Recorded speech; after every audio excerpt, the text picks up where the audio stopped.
আমরা ছাত্র জনতা 5 আগস্ট আমাদের রায় জানিয়ে দিয়েছি, সেই রায়ের বাস্তবায়ন এই সরকার করবে। এই সরকার সেই রায়ের বাস্তবায়ন করবে এবং আমরা সেটার প্রত্যাশা করি।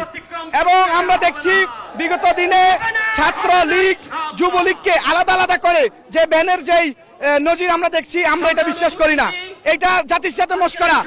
এখন ডাইরেক্ট আওয়ামী লীগের সম্পূর্ণ যে নিবন্ধন ওইটা বাতিল করে আওয়ামী লীগকে বাংলাদেশে থেকে তাদের সকল রাজনৈতিক অধিকার তাদের বাতিল করতে হবে। আমরা ছাত্র জনতা কোনোদিন দিল্লির স্ক্রিপ্টের রাজনীতি এই বাংলাদেশে মেনে নেব না।